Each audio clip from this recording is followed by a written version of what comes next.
हमको फौज में जाना था। टीचिंग तो हमको अभी भी मतलब पढ़ाते हैं, लेकिन फौजें पसंद है, टीचिंग नहीं। आपको 24 घंटे के लिए देश का शिक्षा मंत्री बना दिया जाए, क्या आप सबसे पहले बदलाव करें? कुछ नहीं कर पाएगा इंसान, कुछ नहीं कर पाएगा। भाई पहले हम खड़े होंगे तब तो दौड़ेंगे। एजुकेशन है तो तुम दौड़ उसको यार, तू उतार देगा हाथ पैर उसका। एजुकेशन सिस्टम में बस एक एजुकेशन और सिस्टम की कमी है। का इतना बड़ा मार्केट है, 140 करोड़ लोग हैं कि डरेंगे तो इनके बाप। नहीं तो जिस दिन हम लोग बहिष्कार कर देंगे ना, अभी हम लोग डरा नहीं पाए हैं, अभी वो खुदे डर रहा है। हम लोग डराना चालू नहीं किए हैं। आज अगर हम अपना एंड्रॉइड बनाएं, अपना गूगल बनाएं, अपना फेसबुक बनाएं, तब उनको असली डर समझ में आएगा। अभी वो अपने से डर रहे थे कि भाई ये किसी दिन कुछ कर देगा। और एक व्यक्ति ने इतना हिम्मत दिखाया जो गांव-गांव जाके पैदल चल रहा है। हम तो कहते हैं जागरूक ना करके कोई पैदलों चल के देखे कितना टफ होता है, गर्मी, बरसात, ठंडा। और क्या सिखा रहे हैं वो, लोगों को क्या कह रहे हैं, शिक्षा पे ध्यान दो, स्किल्ड पे ध्यान दो, यही सब चीज। ऐसा थोड़ी कर रहे हैं कि मतलब कोई गलत चीज सिखा रहे हैं। तो लोगों को जागरूक कर रहे हैं, बहुत अच्छा काम कर रहे हैं। उनको नतीजों में भी देखने को मिलेगा, उनको जरूर। खान सर को खान सर बनाने में सबसे बड़ा योगदान किनका है? उनके दोस्तों का? क्योंकि हमने कभी सुना है आपको कहते हुए कि बहुत साथ दिया जब गरीबी के दिन, स्ट्रगल के दिन रहे होंगे। आपके दोस्तों का, आपके स्टूडेंट्स का, या कुछ ऐसे लोगों का जिनको हम नहीं जानते, या खुद खान सर का? अब पहले से किसी को पता नहीं रहता है कौन टीचिंग में जाएगा। वैसे हमको फौज में जाना था। टीचिंग तो हमको अभी भी मतलब पढ़ाते हैं, लेकिन फौजें पसंद है, टीचिंग नहीं। तो हमको ना जब स्टार्टिंग करना था तो 3 दोस्त थे मेरे, सोनू, पवन और हेमंत। इन लोगों ने बहुत हेल्प किया। और कोचिंग के लाइफ में लेके आया हमको हेमंत, खींच के ले गया, चलना भाई पढ़ो तो तनी मनी। तो वो बेगूसराय वाला एरिया आ जाता है ना, थोड़ा उस टाइप का। फिर वहाँ से आदमी पढ़ाना चालू किया। अब पढ़ाते पढ़ाते कब आदमी इधर ही रह गया समझ में नहीं आया। तो किसी को भी ये नहीं पता चलता है कि कौन क्या करेगा। हमको लगता है आज यहाँ जितने लोग बैठे हैं, जिस भी फील्ड में है, आपको कोई स्टार्टिंग में उसको नहीं पता था कि हमको ये करना होगा। ये जिंदगी का उसूल है, चाहेंगे कुछ, होगा कुछ और मिलेगा कुछ। तो सब कुछ चाह लेने से जिंदगी हो जाती तो दुनिया जन्नत बन जाती। अच्छा, आजकल जो सबसे ज़्यादा सवाल उठता है कि जो मौजूदा शिक्षा प्रणाली है, क्या आपको लगता है उसमें बदलाव होना चाहिए? क्योंकि दुनिया बहुत आगे बढ़ रही है, कोडिंग की तरफ बढ़ रही है। हमारे यहाँ भी होता है, लेकिन उस लेवल पर अभी आपको लगता है क्या क्या चेंज होना चाहिए? क्या सोचते हैं खान सर? एजुकेशन सिस्टम में बस एक एजुकेशन और सिस्टम की कमी है। एजुकेशन, एक बात बताइए, हमको ये नहीं समझ में आता है। हम लोग बच्चों के सामने एक बड़ा अच्छा सा भाषण दे देते हैं कि शिक्षा का उद्देश्य होता है एक अच्छा इंसान बनना। वो माँ बाप बना देते हैं अच्छा इंसान। वो अच्छे माँ बाप रहेंगे, अच्छा परिवार रहेगा, सराउंडिंग ठीक रहेगी, हो जाएगा वहां पे। क्या उसको भाषण दे रहे हैं? उससे जिंदगी का एक बहुमूल्य समय खींच लिए, आप उसको इंडिपेंडेंट नहीं बना पाए। एक 4 साल अभी के टाइम पे ग्रेजुएशन, 2 साल पीजी। वो इस ग्रेजुएशन और पीजी के दम पर कुछ ही ऐसे ग्रेजुएट डिग्री हैं, जैसे बीटेक हो गया, एमबीबीएस हो गया, आप इक्विवेलेंट करते हैं कॉलेज ग्रेजुएशन वाले से। उस 6 साल का टाइम उससे लेते हैं। उस 6 साल के बीच में वो जब कंप्लीट करके आता है तो वो समाज में कुछ नहीं कर पाता है, वो फ्रस्ट्रेशन होने लगता है। उस 6 साल के बीच में उसे कितना हम स्किल्ड सिखा सकते थे। हर साल अगर 2 स्किल्ड भी सिखाते, 6 महीना बहुत होता है स्किल्ड के लिए, 6 अगर स्किल्ड सिखाते, आज हम लोग किसको, चाइना को ओवरटेक कर रहे होते। आज हमारे पास स्किल्ड की इतनी कमी है जिसका कोई हद नहीं। गांव में आप किसी से कह दीजिए एक टोस्ट बना दो, ब्रेड बना दो, नहीं बना पाते। उसमें क्या चीज रखा है, वो मशीन की खेल है, फर्मेंटेशन है, मशीन बना के दो। गाँव में आज कोई ब्रेड खाने जाएगा तो उसको कहेगा फोटानी भइले तो तरह, मतलब इस लेवल का चीज है। तो हम लोग को स्किल्ड जरूरी पड़ा। इंडिया एक ऐसा जगह है, एजुकेशन हम लोग का मेंटल लेवल को अपलिफ्ट करता है, लेकिन परिवार भी तो है, बूढ़े माँ बाप हैं, उनका इलाज भी कराना है, अपना पेट भी भरना है, सोशल रिस्पॉन्सिबिलिटी भी होती है। तो स्किल्ड हमें तुरंत पैसे दे सकता है, एजुकेशन उस चीज को अपलिफ्ट करने में हेल्प करता है। भाई पहले हम खड़े होंगे तब तो दौड़ेंगे। एजुकेशन है तो तुम दौड़ उसको यार, तू उतार देगा हाथ पैर उसका। तो ये चीज होना चाहिए। किस लेवल पे हमारे यहाँ गरीबी है। आज हम लोग ताज होटल में बैठ के ये डिसाइड कर रहे हैं कि सरकारी स्कूल में एजुकेशन कैसे अच्छा होगा। ये वैसा ही है जैसे फ्लाइट के बिजनेस क्लास में बैठ के आप डिसाइड कीजिए कि ट्रेन की जनरल डिब्बा कैसे ठीक होगा। कि आप सरकारी स्कूल से पढ़ के आए हैं, आप कई बार कहते हैं वहां जाके ये देखना पड़ता है कि भैया ऊपर से कुछ ना गिर जाए। बिहार सरकारी स्कूल में गेट बंद हो या ना हो, हम लोग की एंट्री हो जाती है, एग्जिट हो जाते हैं, 50 रास्ते खुले होते हैं, किधर से कूद के भागना है हम लोग को पता होता है। यहाँ मेरा छोटा सा फूट गया यहाँ पे ना, हम लोग स्कूल में पढ़ते थे तो ऊपर से एक टूट के गिर गया था। तो हमें ये देखना पड़ेगा कि हमारे कंट्री में किस लेवल तक गरीबी है।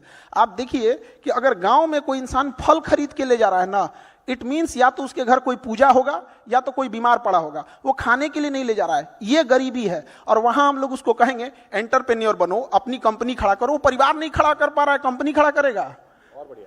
अच्छा, चूंकि बहुत ही बढ़िया बातें कर रहे हैं, आपको 24 घंटे के लिए देश का शिक्षा मंत्री बना दिया जाए, क्या आप सबसे पहले बदलाव करेंगे? कुछ नहीं कर पाएगा इंसान, कुछ नहीं कर पाएंगे। तो ये फिल्मों में ही है। आप देखिए, आप किसी पायलट को टेम्पू दे दीजिए, टेम्पू, और कहिए उड़ा दे इसको, वो रनवे पे दौड़ते रह जाएगा, नहीं उड़ेगा वो। बहुत बढ़िया। मूस मोटैयन लोढ़ा हुईन, हाथी घोड़ा थोड़े हुईन। ये क्या मतलब बना के रखे हैं लोग। ऐसा लगता है कि जैसे मतलब एक टॉप लेवल चेंज कर देंगे तो सारा सिस्टम होगा, ऐसा नहीं हो सकता है। आप ग्राउंड लेवल पे जाके देखिए कितनी परेशानियां हैं। एजुकेशन सिस्टम को ना, शिक्षकों की भाषा मतलब समझ में नहीं। हम लोग तो सरकारी स्कूल में पढ़े थे तो कार्य बोलने की जगह टीचर कार्य बोलता था, तो हमको समझ में नहीं आता करना क्या है यहाँ पे। तो हमें एक टीचर और स्टूडेंट के बीच में इतनी ज्यादा डिस्टेंस बना के रख दिए, इतना प्रोटोकॉल बना के रख दिए हैं। आज 90% स्टूडेंट, उनको अगर क्लास में कोई टॉपिक नहीं भी समझ में आ रहा है, टीचर बोलेंगे समझ में आ गया तो हाथ उठा देगा।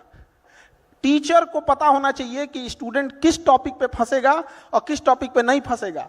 टीचर इतना कॉन्फिडेंस होना चाहिए, वो बता सकता है कि ये टॉपिक हर बच्चे को समझ में आया कि नहीं आया। वहां तो आपने जीएस में ये चकल्लस तरीके से समझाने का फॉर्मूला निकाला, ये कब आया सबसे पहले प्लान में कि भैया ऐसे समझा सकते हैं, ऐसे समझ आएगा जीएस? हम लोग जब स्टूडेंट थे ना तो टीचर लोग इतना लंबा लंबा बात बोलते थे, लोग समझ में नहीं आता था क्या बोले लोग। हम लोग को लगता था कि हम लोग पैदाइशी में कुछ मैन्युफैक्चरिंग डिफॉल्ट हो गया, हम लोग में कुछ लगता है पाठ पूर्जा कम है दिमाग में, समझ में उतना नहीं आता था। उसमें कुछ दोस्त सब जब हम लोग को समझाना चालू किए ना, तब समझ में आया कि भाई ये टीचर लोग जो है ना, ये गड़बड़ मतलब थोड़ा हाई लेवल पे लेके जा रहे हैं। तो हमको लगा कि नहीं, एक टीचर से ज्यादा उसका एक दोस्त बन के पढ़ाइए, फिर देखिए वो अपनी हर एक कमजोरियों को बताएगा वहां, और वो रेस्पेक्ट करेगा। रेस्पेक्ट में कभी कोई कमी नहीं आएगी। रेस्पेक्ट किसका करता है? इंसान, जिससे हमें कुछ सीखने को मिलता है। जैसे उसको लग जाएगा यार ये इंसान ने बहुत बेहतरीन ढंग से पढ़ा दिया, तुरंत वो रिस्पेक्ट में कोई कमी नहीं करेगा। अच्छा, एक चीज़ और भी है, कोविड के बाद जिस तरीके से आपकी पॉपुलैरिटी बढ़ी है, पहले तो आप काम शिक्षक रहे होंगे, लेकिन क्या आप अकेले बैठ के खान सर सोचते हैं कि भैया आप ठीक ठाक आ गए हैं, आगे क्या क्या करना है हमें अगले 10 सालों में? एज ए इंडिविजुअल क्या लगता है आपको? हमारा उद्देश्य यही था। एजुकेशन जब पढ़ाना हम चालू किए थे तो मेरे जिस बैच का फीस आज से 10 साल पहले भी 200 रुपये था ना, आज भी 200 रुपया है। और अगर उसका 10,000 भी करें तो पढ़ेगा।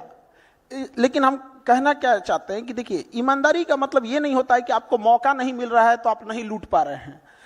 ईमानदारी का मतलब होता है कि आपके पास मौका है फिर भी आप उसको साइड कर रहे हैं। तो हमारा उद्देश्य है कि एजुकेशन इतना आसान होना चाहिए ना कि एक मजदूर को भी समझ में आ जाए, कि मजदूरी करके भी आए ना तो समझ में आ जाए। यहाँ पे ऐसा नहीं होना चाहिए कि हम तो देखते थे कि तुम कल का क्लास नहीं किए बाबू, आज समझ में नहीं आएगा। क्या चीज बता रहे? तो घर का ढलैया कर रहे हैं क्या कि दूसरा तल्ला नहीं ढाले तो तीसरा नहीं ढलाएगा? ये कोई बात है? क्यों नहीं समझ में आ सकता है? हाँ, थोड़ा लिंकेज होगा, कुछ टॉपिक ऐसे होते हैं जो नहीं समझ में आता, तो बच्चों के दिमाग में ये भर दिया गया। तो एजुकेशन इतनी आसान होनी चाहिए, किसी को समझ में आए, इतनी सस्ती होनी चाहिए, कोई भी अफोर्ड कर सके, और जो भाषा शैली ये और रिजल्ट ओरिएंटेड होना चाहिए कि हम जो पढ़ा रहे हैं वो आना चाहिए।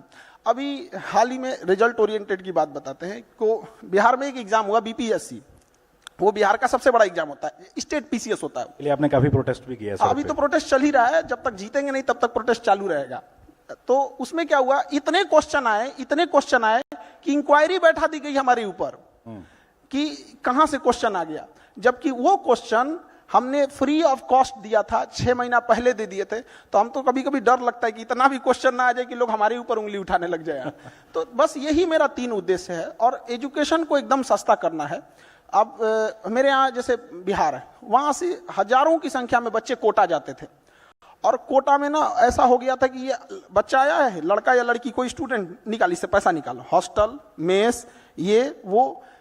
हम लोगों ने क्या किया कि ना कुआं प्यासा के पास जाए ना प्यासा कुएं के पास आए, जगह जगह कुआं खुदवा दे, जो जहां है वहीं से पानी लो।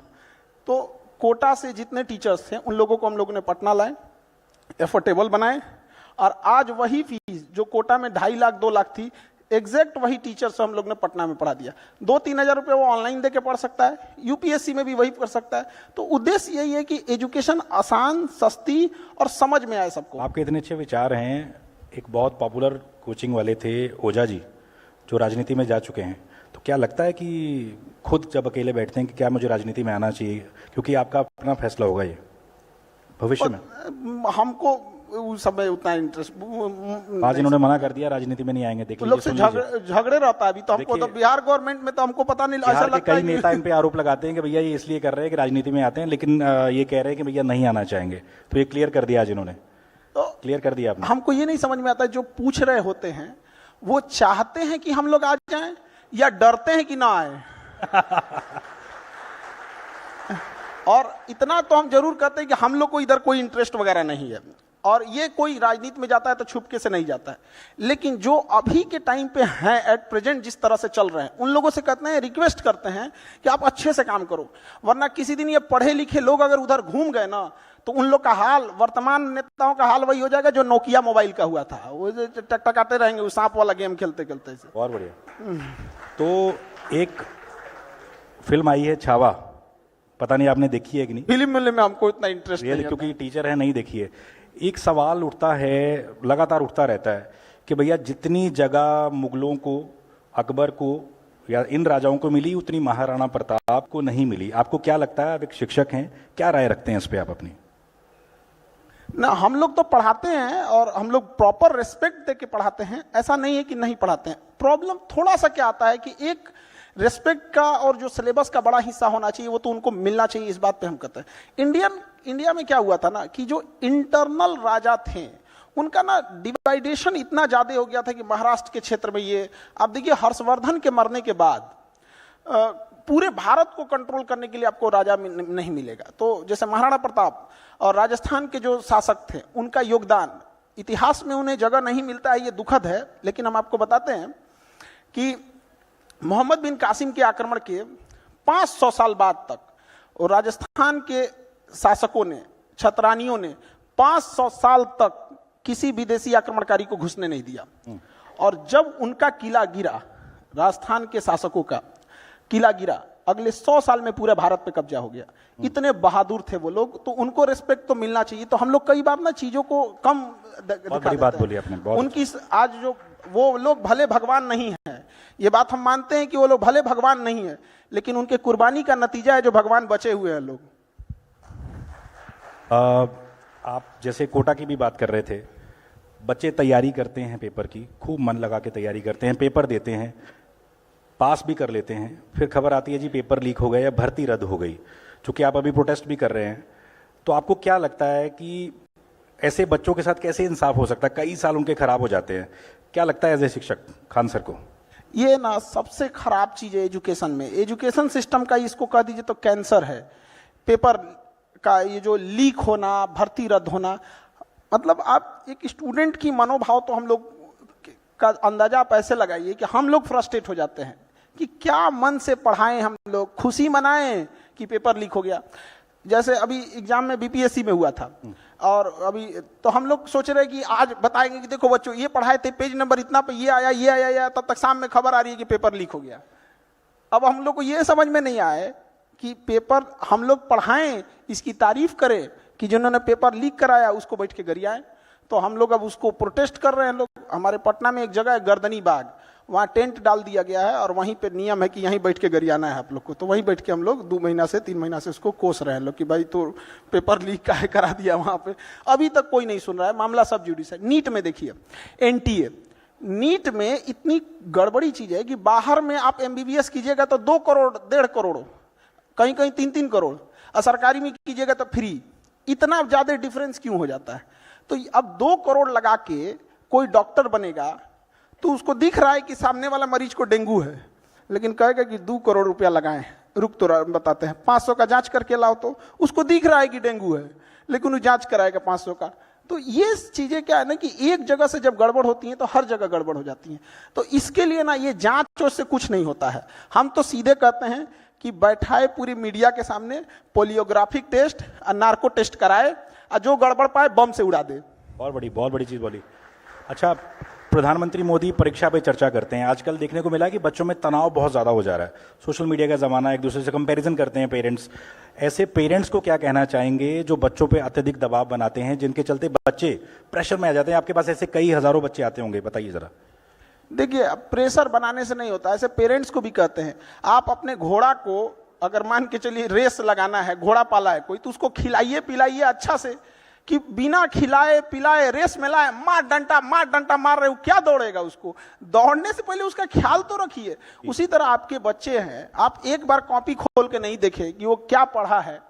गार्जियन लोग एक को लगता है एक ट्यूशन का एक कोचिंग लगा देंगे, एक ट्यूशन लगा देंगे, मेरा काम खत्म। तो ये भी तो गलत है। पढ़ाई में अगर इंटरेस्ट है तो दुनिया का कोई इंसान पढ़ाई से नहीं भाग सकता है। तो इंटरेस्ट जगाना जरूरी है। वो कहते नहीं तुम पढ़, हम कहते छोड़ना इसको, उसको इंटरेस्ट जगाइए। अगर उसको इंटरेस्ट जग जाएगा ना, तो आप उसको खाना भी दीजिएगा तो कहेगा कि नहीं, एक क्वेश्चन और लगा देते हैं तब जाके खाना खाएंगे। तो उल्टा सिस्टम लेके चल रहे हैं लोग। तो गार्जियन को भी समझना पड़ेगा। आप एक बच्चे का तकलीफ समझिए, वो बड़ा संकोच करता है, उसके ऊपर बहुत टेंशन रहता है। वो जिस एज ग्रुप में है उस एज ग्रुप में उसको बहुत प्रॉब्लम होता है। वो ना कभी कभी टेक्निकल चीजें नहीं समझ पाता है, एज है उसमें घूमने फिरने में लग जाता है। तो थोड़ा उसको नर्चर करने की जरूरत है। आपके पास हजारों स्टूडेंट्स अभी तक क्लासें आप ले चुके हैं, कुछ ऐसा किस्सा सुनाइए जिसमें आपके पास कोई बच्चा कुछ ऐसा सामान ले आया हो। जैसे मैंने सुना कई एक बार बंदूक ले आया था बच्चा, आपके लिए नहीं लाया था, किसी और वजह से लाया था, बताइए जरा क्या था वो? आई कार्ड चेक होता है क्लास में, तो क्योंकि ना विदाउट आई कार्ड वाले को हम लोग अलाउ कर देंगे तो फिर तो बदमाशी करके भाग जाएगा तो पता ही नहीं चलेगा। तो ऐसे चेक हो रहा था आई कार्ड, तो उसके पास था नहीं। कहा कि भाई, जो चेक कर रहा था उसका, भाई मेरे पास आई कार्ड है, लाए नहीं, आज हमको बहुत जरूरी काम है। तो कहा क्या काम है? तो उलझ गया उससे। तो उसको ना यहाँ पे शर्ट उठा तो तमंचा रखा हुआ था। तो कह रहा है कि तमंचा लेके रखा। तो डर गया बेचारा कि भाई हम इसका आई कार्ड क्या चेक करेंगे, तो तमंचा लेके घूम रहा है। तो आपस में बात किए सब, तो कह रहा है कि देखो अभी छोड़ा, एक तो 11-12 बजे झगड़ा होने वाला है, तो सोचे कि उसे पहले क्लास कर लेते हैं, सुबह वाला क्लास कर लेंगे बाद में। सोचिए, झगड़ा करने से भी पहले उसको चिंता था कि क्लास कर लेना है। तो इस टाइप के भी कुछ आ जाते हैं। तो ऐसे स्टूडेंट्स को भी आप कैसे मैनेज करते हैं? मतलब जो ऐसे दिमाग वाले लोग हैं, कैसे पढ़ाते हैं जीएस उनको? वो तो बैठ के पढ़ाई कर रहा है, उससे हमको मतलब नहीं रहता। वो तो पढ़ाई में एकदम उन लोग को ऐसा नहीं रहता है। लेकिन कुछ ये तो माँ बाप का परवरिश का चीज होता है कि आखिर अगर ऐसे बच्चे हैं तो अल्टीमेटली उन्हीं का लॉस होता है। हम लोग कितना भी पढ़ा दें, लेकिन ये जो गलत रास्ते पे एक बार चला जाता है वो लौट के नहीं आ पाता है फिर। अच्छा, चूंकि हमारा थीम है एजुकेटिंग इंडिया 2030, तो आपको क्या लगता है किताबों में भी बदलाव होना चाहिए? वही पुरानी किताबें पढ़ रहे हैं बच्चे एनसीईआरटी की, बदलाव हो रहे हैं लेकिन उतने लेवल तक नहीं हो रहे। आपको लगता है कि अब वक्त आ गया कि भैया बदलाव होना चाहिए, तभी बच्चे कुछ प्रैक्टिकल, क्योंकि जो हम स्कूलों में पढ़ते हैं आपको भी पता, वो प्रैक्टिकल में काम नहीं आता बच्चों के, जो भी किसी भी जॉब में हो। क्या लगता है खान सर को? देखिए, एनसीईआरटी बुक बहुत रेलेवेंट है, उसको अपडेट हमेशा आते रहता है, कुछ अपडेट। ये किताबें चेंज करना ना, ये कमाने का एक फैशन हो गया है। किताबें बनती हैं पेड़ पौधों से काट के बनेगी। एक और हम भाषण देंगे कि ग्रीनरी बढ़ाओ, और जितने ये प्राइवेट स्कूल वाले हैं हर साल किताब चेंज कर देंगे कि हमारी कमाई बढ़ जाएगी यहाँ पे। ये क्या मतलब बनता है? आप एक ऐसी किताब रखिए जो लॉन्ग टाइम पे चले। मेडिकल की कौन सी किताब इतनी चेंज हो रही है? हाँ, रिसर्च होता है, वो ऐड हो जाता है, जो भी रिसर्च। ये 7-8 के बच्चों में कौन सा रिसर्च हो रहा है? अरे उनको वही चीज है जो फॉर्मूला है यहाँ पे, कौन सा बड़ा चीज है? मिडिल क्लास इंसान मर जाता है उसका किताब खरीदते खरीदते। एक आदमी थे हमारे यहाँ पटना में, तो उनको मतलब हमारे पास आए कि सर कुछ पैसे चाहिए हेल्प। हमके क्या हुआ? तो कहे कि मेरी बेटी, उनको पढ़ा रहे थे बेटी को, तो कहे कि उसको ना री एडमिशन लेना है। हम कहे फेल हो गई क्या? तो कहे नहीं पास हो गई ना तो प्रमोशन का भी पैसा लगता है। मतलब उसको पैसा इसलिए लग रहा है कि पास हो गई तो फेल हो जाना चाहिए उसको। ये क्या सिस्टम बना के रखे हैं? मतलब बच्चा पास हो गया तो फिर उसको, मतलब उसको ना, वो स्टूडेंट नहीं है, उसको हर कदम पे नोच लो इसको। यहाँ उसको बेहतर किताब रखिए, सिस्टमेटिक। 1 नेशन 1 इलेक्शन की बात करते हैं, 1 नेशन 1 एजुकेशन की बात क्यों नहीं करते हैं? तमिलनाडु में अलग सिस्टम है, गुजरात में अलग है, बिहार में अलग है। एक जैसा सिस्टम रहना चाहिए। लैंग्वेज आप पढ़ाइए, गुजरात में गुजराती लैंग्वेज को पढ़ाइए, गुजराती कल्चर को पढ़ाइए, बट ओवरऑल तो सेम रहना चाहिए। किताबें बार बार चेंज करने से बिना मतलब का फाइनेंशियल बर्डन बढ़ता है। और ये जो आप कहें कि जो किताब है और उसका जो यूज नहीं आता है, तो किताब में एजुकेशन से रिलेटेड चीज है, और जब हम वर्किंग में जाते हैं तो वो स्किल्ड ढूंढता है। तो स्किल्ड अलग हो गया, एजुकेशन अलग हो गया। आखिर हमें भीड़ में से सेलेक्ट करना है किसी को, तो हम कैसे सेलेक्ट करेंगे? A single sheet of marksheet can not decide my whole career. लेकिन हमारा मार्कशीट ये जरूर बता देता है कि 10th में हम सिंसियर थे कि नहीं थे। ग्रेजुएशन का मार्कशीट हमें ये जरूर बता देता है कि उस टाइम फ्रेम में हम सिंसियर थे कि नहीं। इस आधार पर हम ये आइडिया लगा लेते हैं कि ये इंसान थोड़ा सिंसियर होगा। बाद में उसको ट्रेनिंग स्किल तो सब देना ही पड़ेगा ना। अच्छा, भारत की करोड़ों की आबादी जो है युवा है। दुनिया में होता है कि सबसे युवा आबादी भारत में है। खान सर, क्या लगता है आपको, जो हिंदी वाले स्टूडेंट्स स्पेशली इस आबादी का बड़ा हिस्सा हैं, वो खुद उनको लो फील कराया जाता है और वो खुद लो फील होते भी हैं। क्या मैसेज देना चाहेंगे ऐसे स्टूडेंट्स को कि भैया हिंदी मीडियम या इंग्लिश मीडियम कुछ नहीं होता? क्या कहना चाहेंगे इस पे? ये ना छुपा दिया जाता है हिंदी मीडियम या इंग्लिश मीडियम। ये जो सीबीएसई और आईसीएसई है, इसमें गरीब इंसान मर जाएगा वहां पे। वो बताइए आपको, आप कोई अभी ऐसे स्कूल दिख रहे हैं जिसे 15,000 रुपये फीस है, वो गरीब का इंसान कहाँ जाएगा? वो तो मजबूरी में जाएगा ऐसे स्कूलों में जहां पे वो सरवाइव ना कर पाए। तो वहां पे उसको कह दिया जाता है हिंदी मीडियम। छुपा रहा है। हिंदी मीडियम कह देने से ना वो लगता है कि उसकी इंडिविजुअल गलती है, और इंग्लिश मीडियम करने से लगता है उसकी इंडिविजुअल उसका कोई अचीवमेंट है। वो एक गरीब स्कूल हो गया जिसमें आम आदमी नहीं पढ़ सकता है। जितने अच्छे स्कूल्स हैं, ये जो आपको जो बहुत बड़े लोग कह रहे हैं कि हम ये स्कूल्स हैं, सरकारी स्कूल में एक बार भेजिए, उनको अपना कॉन्फिडेंस फील हो अजीब सा होने लगेगा। जनरल डिब्बा में घुसते ट्रेन के एक अलग सी फील आती है, भैया हम कहाँ फंस गए, निकल पाएंगे कि नहीं निकल पाएंगे। तो जनरल डिब्बा का हाल क्या हो जाता है, 2 स्टेशन पहले आदमी निकलने की तैयारी कर देता है कि भाई निकलना है, चपा जाएंगे गेटवे पे, ये हाल हो जाता है। और वो एसी वाला, उसको भीड़ भाड़ नहीं है, ट्रेन रुकने के बाद वो निकलता है। तो हमारे यहाँ तो एजुकेशन भी 2 टाइप का है, अमीरों के लिए अलग है, गरीबों के लिए अलग है। अगर ये एक जैसा रहता है जैसे चाइना में, नहीं हो सकता यार। हम लोग को देखिए, हम लोग का अस्तित्व क्यों है? क्योंकि सरकारी स्कूलों में या जो स्कूलिंग एजुकेशन है, वहां उस बच्चे को प्रॉपर ढंग से कुछ ना कुछ कमी रही थी तो भी हमारे पास आया। जब तक हम लोग हैं, वो ये बात को बता रहा है कि स्कूलिंग में कमी है। जिस दिन वो प्रॉपर हो गया, हम लोग की जरूरत ही नहीं पड़ेगी। तो हिंदी मीडियम वाले बच्चों को क्या मैसेज देंगे कि भैया लो फील ना करें आप? जैसे बाकी मुल्कों में, रूस में रशिया को रूसी भाषा को प्राथमिकता दी जाती है, यूरोप में भी यही है। भारत में क्यों शर्मिंदा एक फील कर रहा है आदमी भैया हिंदी बोलने पे? आप हिंदी के ब्रांड एम्बेसडर की तरह हैं, इसलिए पूछ रहा हूं आपसे। जबरदस्ती उनको शर्मिंदा होने की जरूरत नहीं है। हम खुले मंच से कहते हैं कि मेरी जिंदगी का अगर कोई सबसे अच्छा डिसीजन था तो हम इंग्लिश मीडियम छोड़ दिए थे। वो हमको कुछ बुझाइए नहीं रहा था वहां पे, बस may I go to drink water sir, और उसके बाद कुछ समझ में नहीं आता था। पूरा पढ़ के याद कर लेते थे और सब चीज याद कर लेते थे, और समझ में आता नहीं था तो हम छोड़ दिए वहां पे। इधर आए तो समझ में आने लगा। प्रॉब्लम क्या है ना कि हम लोग इंग्लिश को अलग से वरीयता दे देते हैं। हमारे यहाँ पटना एक तो फ्लाइट जा रही थी, दिल्ली से पटना फ्लाइट, तो फ्लाइट वाले को तो पता है कि भाई पटना जा रहा है, वहां का रीजनल लैंग्वेज भोजपुरी, मैथिली भोजपुरी है। तो एक एयर होस्टेस थी, वो एक बूढ़े बाबा थे, उनके किसी बेटे ने टिकट बुक किया होगा, उसमें खाना बुक कर दिया था, तो उन्होंने खाना दे दिया। एयर होस्टेस पूछ रही है बेवरेज बेवरेज, वो आदमी को बेवरेज बुझा रहा है। वो आदमी बेवकूफ नहीं था, वो पूछने वाली उनको नहीं समझ में आ रहा है, वो बूढ़ा आदमी वो बेवरेज पर कंफ्यूजन में है, बेवरेज बेवरेज वहां पे। भाई आप तो एक तो सॉफ्ट ड्रिंक कोल्ड ड्रिंक उठा के बेवरेज थमा के रख दिए हैं। तो उनको ये लगता है ना कि भाई हम इंग्लिश बोलते हैं, मेरी एयरलाइंस बहुत अच्छी है। आप रसिया जाइए, चाइना जाइए, वो चाइनीज भाषा बोलते हैं। माओ जेडांग ने सीधे यही बोला कि भाई आप चाइनीज लैंग्वेज को रखिए, आपको ज्यादा जरूरत रहेगा, एक ट्रांसलेटर रख लीजिएगा। और वो बेचारे बूढ़ा आदमी कंफ्यूज थे। हम बाद में उनको कहे कि चाचा जी आपको कुछ इसमें, तो अब समझ में आया। तो वो चाचा जी थोड़ी ना, मतलब उनका एजुकेशन सिस्टम थोड़ी डाउन था। अभी महाकुंभ समापन होने वाला है, मैं लगभग 10-12 दिन महाकुंभ में था। बिहार के बहुत लोग हमें वहाँ पे मिले, सैकड़ों लोग मिले। उनका कहना था कि हमें भी योगी जैसा सीएम चाहिए। खान सर बिहार से आए हैं, क्या लगता है आपको?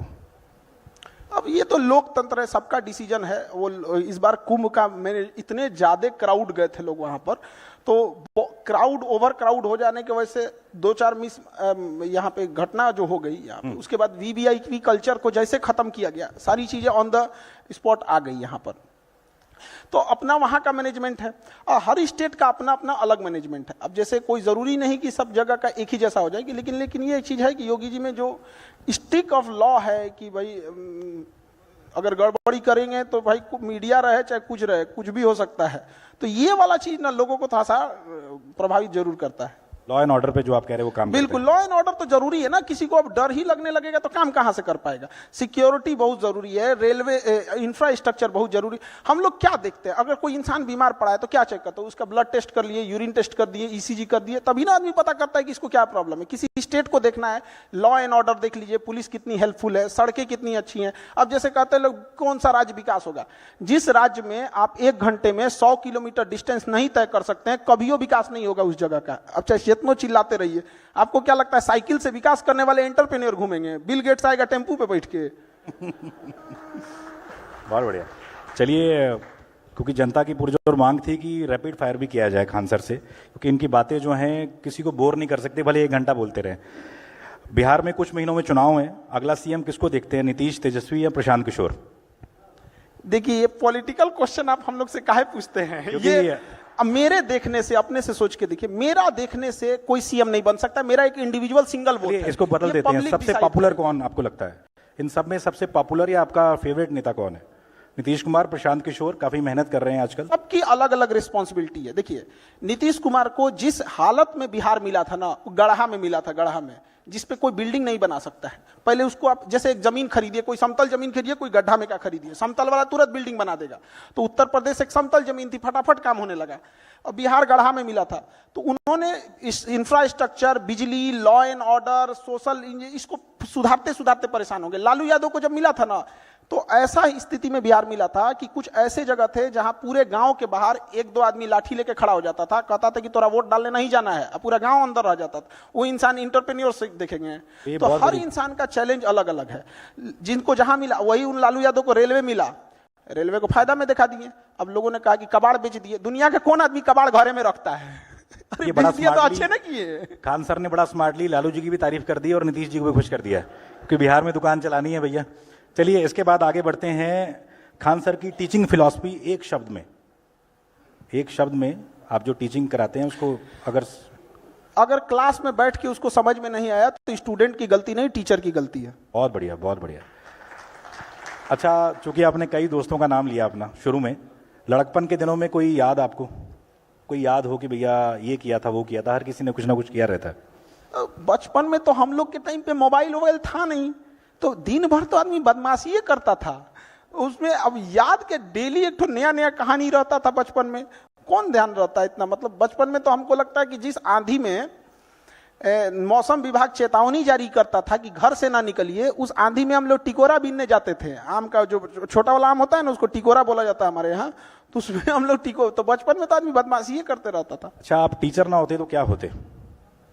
हमको तो फौज में जाना था। टीचर ना होते तो हमको एक किसानों के लिए, और हम भी अभी बताते हैं बहुत दिन टीचिंग नहीं करेंगे, हमको किसानों के लिए वर्क करना है। किसानों की 3-4 महत्वपूर्ण समस्या है। उसकी एक, फसल का उत्पादन कम है। दूसरा क्या है, उसका फसल अगर उत्पादन हो गया तो कीड़ा खा जाते हैं सब। और उस तीसरा क्या है कि अगर नहीं खाया तो बेचने जाएगा तो उसके फसल की सेल्फ लाइफ कम होती है, तो कोल्ड चेन नेटवर्क नहीं है। उसको अगर शाम में अपनी सब्जी बेचने गया है तो शाम 4 बजे तक ही उसको अच्छा भाव मिलेगा। बाकी समाज गिद्ध की तरह लोग देखते होंगे कि शाम होगा तो बेच के जाएगा, क्योंकि उसके यहाँ कोल्ड स्टोरेज का चेन नहीं है। आप 3 सिस्टम देखिए, किसान को आप 5 किलो का जो अनाज का है, ये देखिए, ये एक अच्छी योजना है और समाज का एक बड़ा हिस्सा उससे प्रभावित हो रहा है, उसका वो एहसानमंद है। लेकिन हमें एक ये भी सोचना पड़ेगा कि हम अभी भी कहां पर हैं। तो उनका योजना में हम संदेह नहीं कर रहे हैं, बहुत अच्छी योजना है, लेकिन ये जो 3 चीज है किसानों के लिए, एक किसान को बताइए अगर मेहनत से उत्पादन किया, हमारे यहाँ समस्तीपुर एक जगह है, वहां गोभी उत्पादन हुआ, 1 रुपया किलो बिका गोभी, 1 रुपया, जबकि दुबई में बिक रहा था 250। बताइए एक किसान दुबई भेजेगा कि जो सिस्टम बैठा हुआ है वो भेजेगा?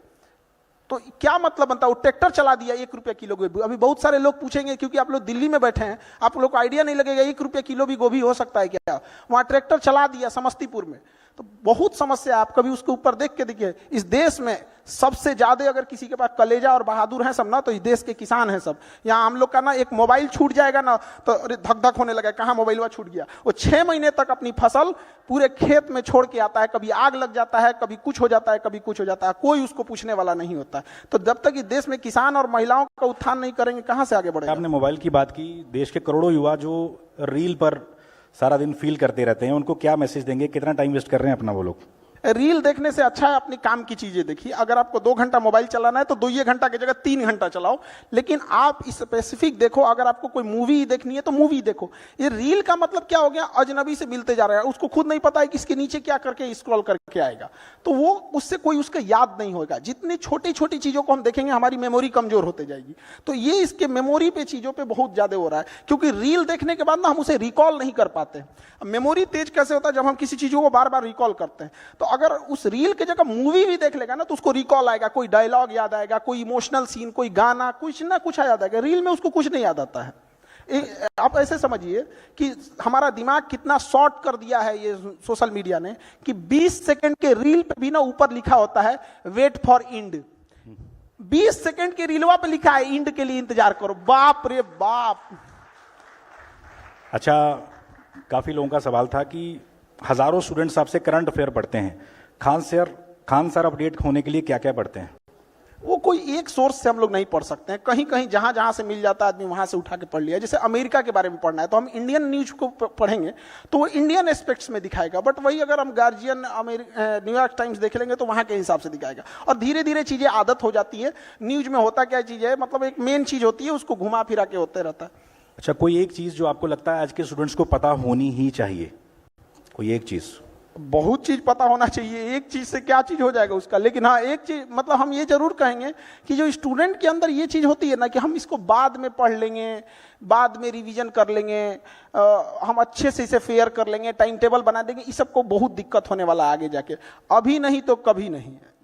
जो आज करेगा वही कर सकता है, और बहुत परफेक्ट के चक्कर में नहीं पढ़िएगा। स्टूडेंट सबको देखते हैं एक बार फेयर करेंगे, एक बार रफ, कुछ नहीं मिला, पढ़ना चालू करो, चाहे जैसे भी। टेबल सजाएगा, पानी बोतल रखेगा, फिर उसको पानी पिएगा, नमकीन खाएगा, पढ़ने से पहले फिर वॉशरूम जाएगा, फिर पानी पिएगा, पगला गया। बैठ, जहां पढ़ना है पढ़ वहीं पे। अच्छा, कोई आप स्टूडेंट्स की बात कर रहे हैं, सबसे अतरंगी सवाल जो किसी स्टूडेंट ने आज तक आपसे पूछा हो, कुछ याद हो आपको? कोई किस्सा, किसी स्टूडेंट का सवाल?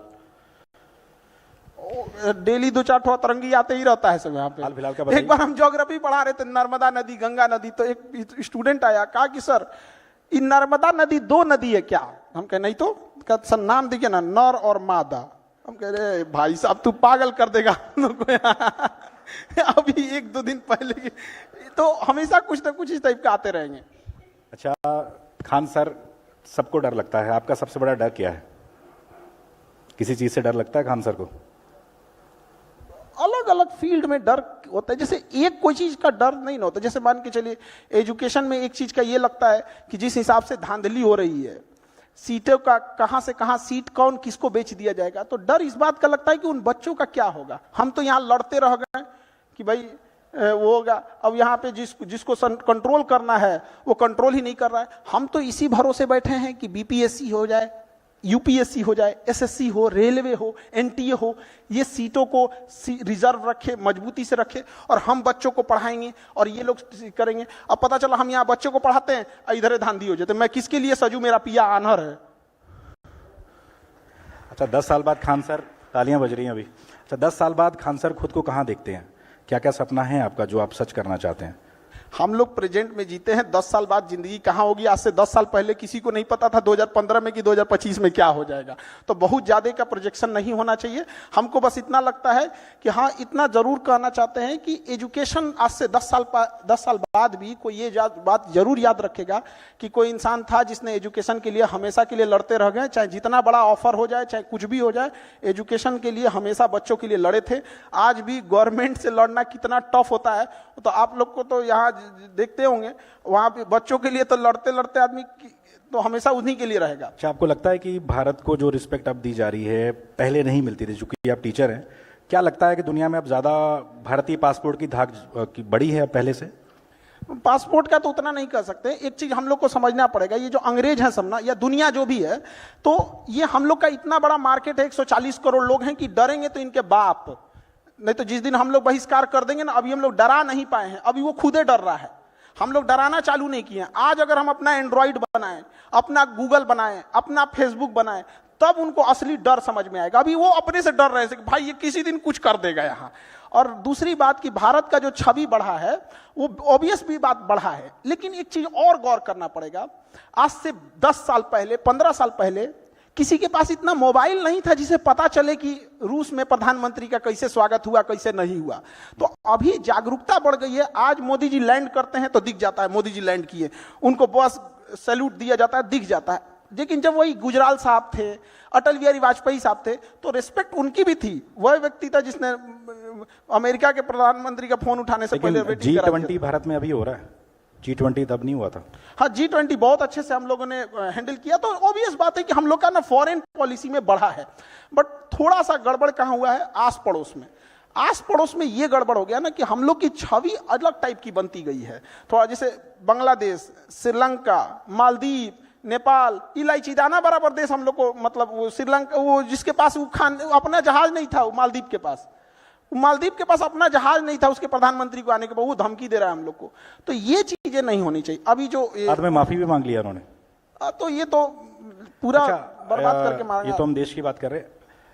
छोटे छोटे शहरों से भारत की ऐसा टैलेंट निकलता रहा है, भले वो महेंद्र सिंह धोनी हो, इस तरह के तमाम लोग, खान सर भी। तो आपको क्या लगता है जो छोटे छोटे शहरों में ऐसा रॉ टैलेंट हमारा बैठा हुआ है, उसको क्या मोटिवेशन देंगे, क्या बताना चाहेंगे कि भैया लगे रहो, कामयाबी मिलेगी? हर शहर में ऐसे लोग हैं। अब थोड़ा सा क्या होता है ना कि इंडिया में जो इंसान सक्सेस हो जाता है, लोगों को लगता है ये बहुत अलग किया होगा। एक आध नंबर से या थोड़े मोड़े चीज़ों से अगर चूक जाता है तो लोग इंडिया में ना उसको थोड़ा भी रिस्पेक्ट नहीं देते हैं। ये बहुत खराब लगता है। कोई कामयाब है तो इसका मतलब ये नहीं कि जो आपसे पीछे है वो आपके लायक नहीं है या आपसे कम जानता है। कभी कभी होता है कि मतलब उसके पीछे वाला बेटर उनसे ज़्यादा बेटर जान रहा होता है। एक समय आएगा जब उसको भी लोग जानेंगे। तो थोड़ा बहुत वही कहते हैं कि लगे रहना चाहिए। कामयाबी एक दिन में नहीं मिलती है, लेकिन एक दिन तो जरूर मिलती है। चलिए, बिहार में चुनाव है और लोगों को जैसे पता लगा कि आपसे हम मिलने वाले, तो उन्होंने पूछा जरूर था हमसे कि आपको क्या लगता है प्रशांत किशोर जिस तरीके से गांव गांव जाकर मेहनत कर रहे हैं, मेहनत रंग लाएगी? भले सरकार ना बना पाए, आपको क्या लगता है कैसा काम कर रहे हैं प्रशांत किशोर?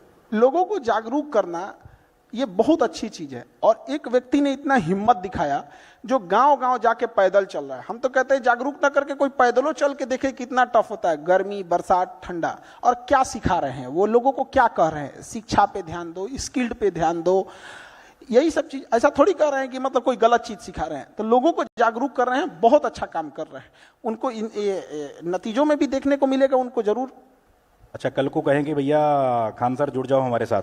आप लोग हमको ना, पता नहीं, हमको कभी कभी लगता है कि हम पढ़ा रहे हैं तो आप लोग हमको ये नहीं कहते हैं कि पढ़ाइए, बार बार हमको उधरे क्यों खींच के लेके जाते हैं? आप कह रहे हो बहुत अच्छा काम कर रहे हैं। चलिए, इन्होंने तो मतलब हम क्या कहते, खराब काम कर रहे हैं? इन्होंने नीतीश जी की तारीफ कर दी, लालू की तारीफ कर दी, प्रशांत किशोर की तारीफ कर दी। बिहार में चुनाव है, आगे आपसे हम दोबारा जुड़ेंगे। आज हमसे खान सर जुड़े, बहुत बहुत शुक्रिया आपका।